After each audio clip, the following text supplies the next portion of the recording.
మెదక్ జిల్లా హవేలీ గనాపూర్లో ఓ భూ వివాదం కలకలం రేపింది. 5 ఎకరా భూమి విషయంలో తలెత్తిన వివాదం బెదిరింపుల పర్వానికి దారితీసింది. ఆ భూమి తనదే అని చెప్తున్నటువంటి సిద్ధమ్మ చేస్తున్న ప్రయత్నాలకు చెక్ పెట్టేందుకు ఓ యువకుడు పిస్తోల్ ఉపయోగించాడు. రంగంలోకి దిగిన పోలీసులు విచారణ చేయగా ఆ పిస్తోల్ నకిలీదని తేలింది. ఇంతకీ నకిలీ పిస్తోల్ ఉపయోగించిన ఆ యువకుడు ఎవరు? కేసు విచారించిన పోలీసులు ఏం చెప్తున్నారు? Watch the story.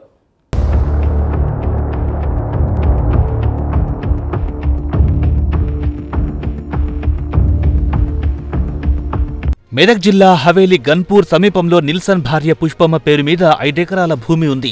హవేలీ గన్పూర్కు చెందిన సిద్ధమ్మ ఆ భూమిని ప్రభుత్వం తమకు అసైన్మెంట్ కింద కేటాయించిందని చెబుతోంది. ఈ విషయమై చాలా ఏళ్లుగా ఇరు వర్గాల మధ్య వివాదం కొనసాగుతుండగా సిద్ధమ్మ కోర్టుకెళ్లి ఇంజెక్షన్ ఆర్డర్ తీసుకుంది. ఈ క్రమంలో సిద్ధమ్మ తమ్ముడు ఎల్లం ఆ భూమి వద్దకు వెళ్లగా నాగాపూర్ గ్రామానికి చెందిన కొందరు యువకులు అడ్డుకున్నారు. యోహాన్ అనే వ్యక్తి చంపుతానని బెదిరించినట్టు ఎల్లం పోలీసులకు సమాచారం అందించారు. పోలీసులు ఘటనా స్థలానికి చేరుకుని పిస్టల్ని స్వాధీనం చేసుకున్నారు. ఎల్లంను బెదిరించిన యువకుడి వద్ద ఉన్నది పిస్టల్ మాదిరిగా ఉండే లైటర్ అని మెదక్ రూరల్ సిఐ జార్జ్ తెలిపారు. చేయకుండా అతని మీద ఎవరైతే బెదిరించారో ఆయన మీద యాజ్ పర్ ది లా ప్రకారం మనం కేసు రిజిస్టర్ చేస్తాం. కేసు రిజిస్టర్ చేసేసి అది ఎలాంటి ఇష్యూ లేకుండా నెల్సన్ హైదరాబాద్ లో ఉంటారు. వాళ్ళది యాక్చువల్గా ఏంటంటే ఇప్పుడు రికార్డు ప్రకారం ఏంటంటే వాళ్ళదే ఉన్నది ల్యాండ్.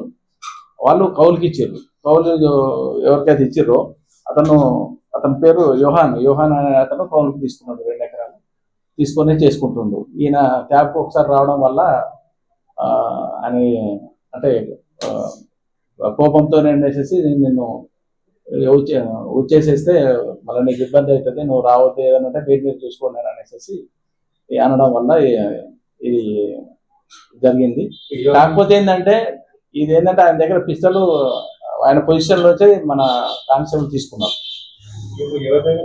అతని దగ్గర అది వేసి కాదు రిలేషన్ కాదు, యోహాన్ అనే అతను కౌలు కాబట్టి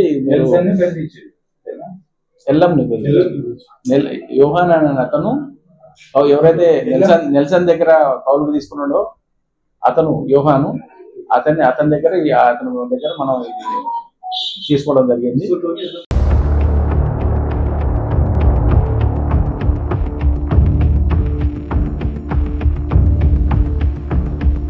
పిస్టల్ మాదిరిగా ఉండే లైటర్తో ఎల్లంను బెదిరించిన వ్యక్తిపై కేసు నమోదు చేసి చర్యలు తీసుకుంటామని మెదక్ రూరల్ సిఐ జార్జ్ తెలిపారు.